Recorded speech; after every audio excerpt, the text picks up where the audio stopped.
Assume that you found that there are attackers taking remote access of your system. What if you found the same vulnerability which attackers exploited way before? So hi everyone, this is Ashish Dhyani and today we are going to talk about Metasploit Framework. Metasploit Framework is an open source Ruby based framework which is used by security professionals worldwide.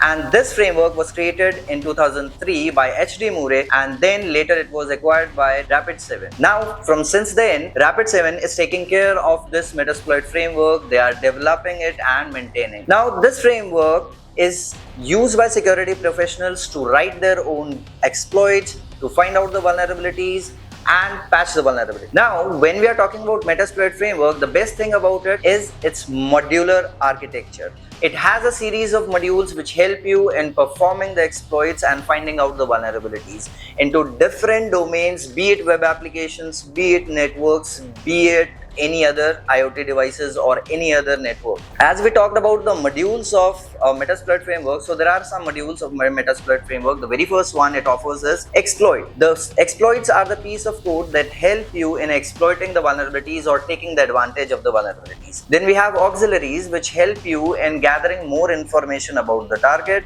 Then we also have payloads which help you in telling that after the exploitation part what will happen, be it reverse connection or metacrater based connection. Then we also have encoders which help you in encoding your payload so that you can bypass all the defenses. Then we have NOPs. NOP stands for no operations and they help you in aligning the code to the memory. And then at the end we have evasions. Evasions help you in bypassing the security defenses in between.